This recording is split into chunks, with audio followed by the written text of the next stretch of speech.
इस सृष्टि का विधान गुरु है।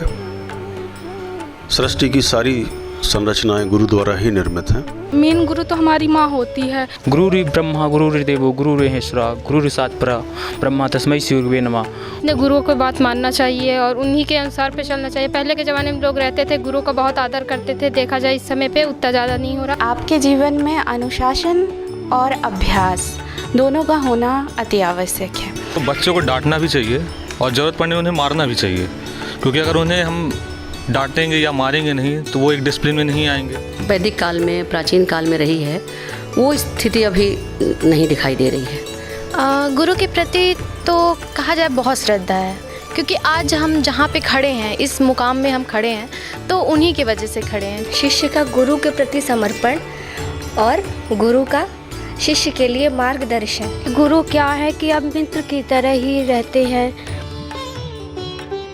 गुरु पूर्णिमा के इस बेहतरीन दिन आज हम उपस्थित हैं। समाज शास्त्र विभाग के HOD मैम भी हमारे साथ मौजूद हैं, कुछ विद्यार्थी भी मौजूद हैं। और आइए गुरु की महिमा, गुरु का शिक्षकों के प्रति और शिक्षकों का गुरु के प्रति एक जो समन्वय है और ख़ास तौर से किस तरीके का समन्वय है, ये हम बात करने की कोशिश करते हैं। हमारे साथ कुछ विद्यार्थी भी मौजूद हैं। उससे पहले हम जो HOD मैम उनसे बात करते हैं। आज गुरु पूर्णिमा है, क्या संदेश देना चाहेंगे आशीर्वचन बच्चों के लिए, विद्यार्थियों के लिए? क्या अपेक्षाएँ होगी एक गुरु का शिष्य के प्रति?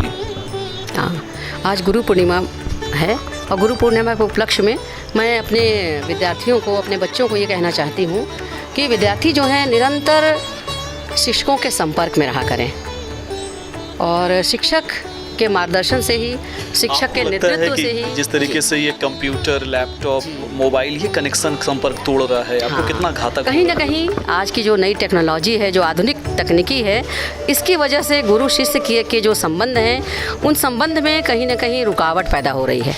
तो क्या है कि बहुत अधिकांश ज्ञान जो है आज विद्यार्थी सोचता है कि मुझे तो गूगल से मिल जाएगा, ऑनलाइन मुझे मिल जाएगा। ऐसी स्थिति में वो गुरु के संपर्क में जितना रहना चाहिए उसे नहीं रह पा रहा है। और लेकिन वास्तव में हम शिक्षा मिल जाती है, हमें डिग्री हमें मिल जाती है बच्चों, लेकिन वास्तव में हमको संस्कार तो गुरु के संपर्क में आने से ही मिलेगा। बिल्कुल। आप कितना सहमत हैं एक गुरु के इस वाणी से, आशीर्वचन से? जी, बहुत ज़्यादा सहमत है। जैसा कि आपने पूछा कि जो लैपटॉप है, टेक्नोलॉजी है, उसके चक्कर में एक मतलब क्या इम्पैक्ट पड़ता है स्टूडेंट या उनके लाइफ पर, तो बहुत ज़्यादा इम्पैक्ट पड़ता है। हमने ये चीज़ झेला हुआ भी है। अभी पैंडेमिक के टाइम पे इतना बड़ा मतलब वर्ल्ड पे पूरा पैंडेमिक चल रहा था, तो उस दौरान हमने वो चीज़ जाना है, समझा है बहुत तकनीकी तरीके से और काफ़ी अंदर तरीके से हमने समझा है कि जैसे मतलब क्लास में जो चीज़ हम सीख पाते हैं, जो चीज़ हम कर पाते हैं एज मतलब इंटरेक्शन के थ्रू कर पाते हैं, वो चीज़ हम ऐसे नॉर्मली नहीं कर सकते हैं या स्क्रीन पर बैठ के नहीं कर सकते हैं। फ़ोन पर या ज़्यादा चीज़ें हमारा ध्यान हो नहीं पाता, कोई नोटिफिकेशन हमारा ध्यान भटका सकता है, अदर चीज़ें हमारा ध्यान भटका सकती हैं। तो बहुत सारी चीज़ें मतलब बहुत अंदर तक प्रभावित करती हैं स्टूडेंट लाइफ को टेक्नोलॉजी के द्वारा। आपको क्या लगता है मैम कि जिस तरीके से चैट जीपीटी जैसी चीज़ें आ रही हैं, जो टेक्नोलॉजी आ रही है, और वो कहीं ना कहीं गुरु और शिष्य के बीच का एक जो समन्वय है, जो संबंध है, जो मधुरता है, उसको भी समाप्त करे दे रहा है? जी, गुरु शिष्य के बीच की जो मधुरता है, जो एक स्वस्थ संबंध होना चाहिए गुरु शिष्य में, वो संबंध भी कहीं ना कहीं प्रभावित हो रहा है। आज इस तकनीकी का ये हम प्रभाव देख रहे हैं समाज में कि कैंपस में अभी तो मेरे विद्यार्थी हैं, आज चूँकि परियोजना का साक्षात्कार था तो काफ़ी विद्यार्थियों को बुलाया है, तो सभी बच्चे आए हुए हैं, बड़ा अच्छा दृश्य है। लेकिन इसके बाद भी मैं आपको बताऊं कि बच्चे जो हैं, विद्यार्थी शिक्षक के संपर्क से कतराते हैं। तो ये जो है ये हमारे भविष्य के लिए, हमारे देश के भविष्य के लिए, और हम एक लक्ष्य लेके चल रहे हैं कि विश्व में हम भारत को विश्व गुरु बनाएंगे, तो कहीं ना कहीं इस दिशा में ये रोड़ा अटकाएगा। बिल्कुल। चलिए, और कुछ विद्यार्थी हमारे साथ मौजूद है। आपको क्या लगता है कि हम अपने कौन से नैतिक कर्तव्य से भटक रहे हैं जो शिष्य का गुरु के प्रति ज़रूरी है? सबसे पहले तो मैं गुरु पूर्णिमा की ढेर सारी शुभकामना देना चाहती हूँ अपने मैम को और सभी टीचरों को और अपने सहपाठियों को। जैसे कि आपने पूछा है, तो नैतिक शिक्षा की बात किया जाए तो सबसे पहले तो हमारे अंदर संस्कार होना चाहिए, और दूसरी बात तो ये होना चाहिए कि जो शिक्षक होते हैं और विद्यार्थी, उनके दोनों के संबंध में अंतर संबंध होना चाहिए। जैसे कि अगर टीचर बोलते हैं कि अगर ये करना है, जैसे कि कहते हैं कि अगर ये हमको करके लाना है, घर से करके लाना है, तो मतलब लाना है और उनसे कभी भी ऊंची आवाज़ में बात नहीं करना चाहिए। और जैसे आप संस्कार की बात करते हैं तो संस्कार सबसे पहले हमारे माता पिता घर से सिखाते हैं और दूसरे अगर जब हम बड़े होते जाते हैं, पहले तो स्कूल लाइफ में थे हम लोग, उसके बाद कॉलेज में आए हैं तो कॉलेज में जैसे कि प्रोफेसर होते हैं, मैम हो गई, इनसे हमको ऊँची आवाज़ में कभी बात नहीं करना चाहिए, हमेशा मधुरता से संबंध रखना चाहिए इनसे। धन्यवाद। और आज्ञा का पालन करना चाहिए, अनुशासन में होना चाहिए हमको। बिल्कुल अनुशासन में होना चाहिए, गुरु जी को मानना चाहिए लेकिन गुरु जी की भी माननी चाहिए। महत्वपूर्ण विषय। हमारे साथ एक साथी और मौजूद हैं। आपको क्या लगता है, क्या कहना चाहेंगे गुरु पूर्णिमा के दिन अपने साथियों के लिए, अपने कलीग के लिए क्या कहना चाहेंगे? किस तरीके से गुरुओं का आदर करना चाहिए? जी सर, पहले बात सर गुरु पूर्णिमा की सभी को हार्दिक बधाइयाँ। और ये आजकल लोगों में ये मानसिकता विद्यार्थियों में हो गई है कि गुरु के साथ मतलब जैसे उन्होंने बताया कि उन्होंने अच्छे से बर्ताव नहीं आते हैं। और अगर गुरु किसी चीज़ के लिए जैसे बोल देते हैं तो उनको गलत वे में लेके वो मतलब ये एक स्टूडेंट के अंदर नहीं होनी चाहिए ये भावना, और गुरु के प्रति आदर की भावना रखनी चाहिए सभी स्टूडेंट को। इस सृष्टि का विधान गुरु है। सृष्टि की सारी संरचनाएं गुरु द्वारा ही निर्मित हैं।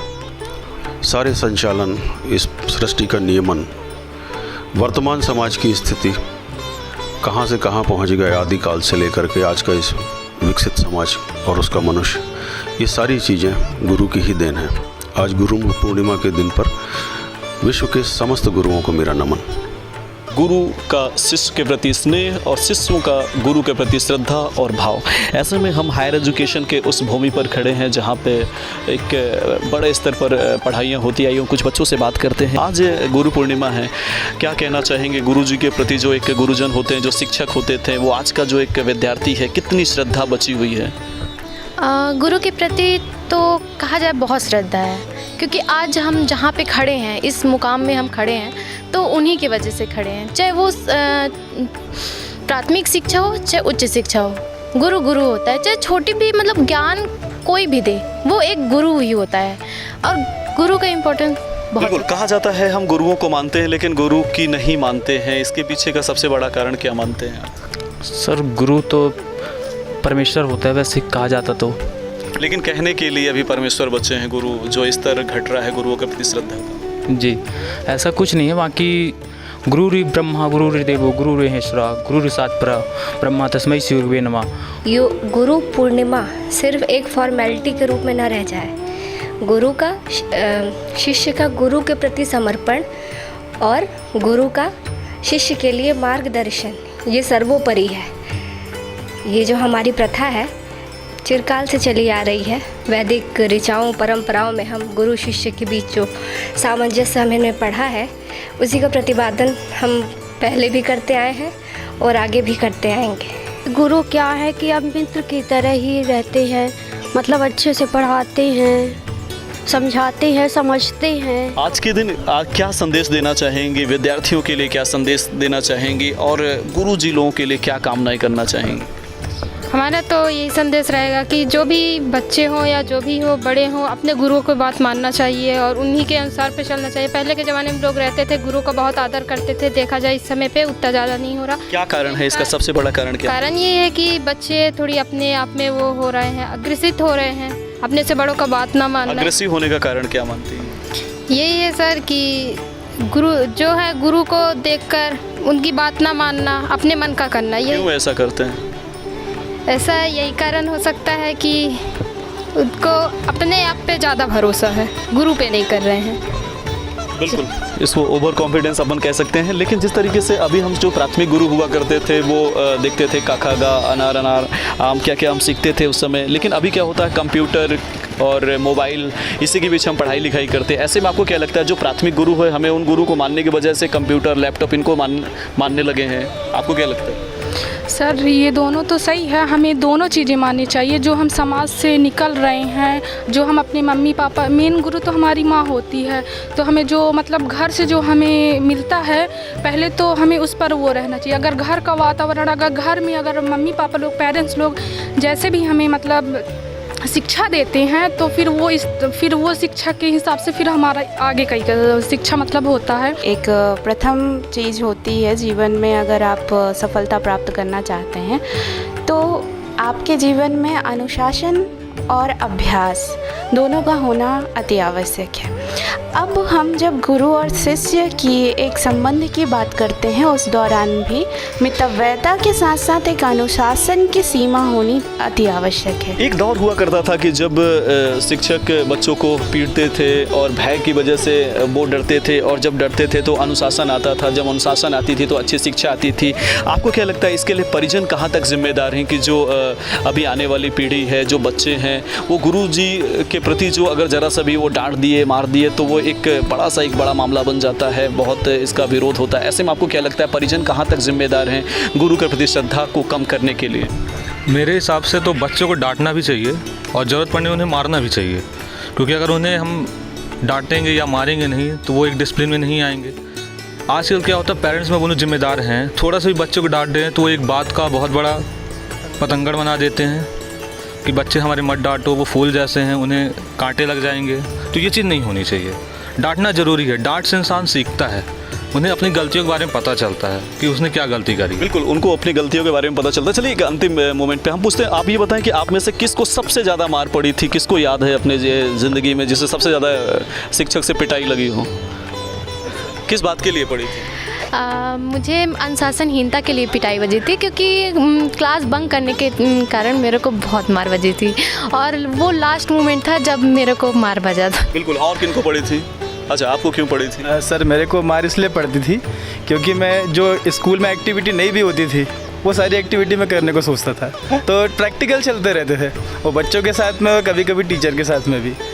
तो वो आज भी है कि जो स्कूल में नहीं सिखाया जाता, कॉलेज में नहीं सिखाया जाता, वही मैं सीखने के लिए कुछ ना कुछ नया। आपको क्या लगता है कि आपको जितनी मार पड़ी थी, अगर आप शिक्षक बने तो आने वाली पीढ़ी को, बच्चों को मार सकते हैं आप? सर मार नहीं सकते, इसी बात का दुख है कि आज अगर मार नहीं सकते इसलिए इसी बात का दुख है जो बच्चों और शिक्षकों के बीच में वो डिफरेंस ख़त्म हो रहा है, जो आदर सम्मान ख़त्म हो रहा है, उसका सबसे बड़ा रीज़न यही है कि डर नहीं है। और दूसरी बात सर कि वो गुरु नहीं दोस्त मानते हैं, तो दोस्त मानना ठीक है, लेकिन बड़ा हमको सम्मान दे रहा है, गुरु हमको सम्मान दे, मतलब वो कहना चाहिए मौका दे रहा है कि वो हम उससे इंटरेक्ट हों, लेकिन बच्चे इसका मिसयूज़ करते हैं। बिल्कुल। तो गुरु जी को दोस्त मानना यानी उनके हाथ पर कंधे धरने जैसा नहीं, बल्कि उनके साथ ज्ञान को साझा करने जैसा, उनके साथ प्रश्नों को साझा करने जैसा। और जब हम विश्व गुरु का सपना देखते हैं तो निश्चित रूप से हमारे अंदर गुरु के प्रति जब अगाध श्रद्धा विश्वास होगी तभी हम आगे बढ़ सकते हैं। तो कुछ बच्चों के विचार थे जो गुरु पूर्णिमा के अवसर पर आपने सुना। आइए कुछ और बच्चों से बात करते हैं कि गुरु पूर्णिमा के दिन उनका क्या उद्देश्य है, क्या संदेश देना चाहते हैं, और वर्तमान में गुरु के प्रति उनकी क्या श्रद्धा है, क्या विश्वास है।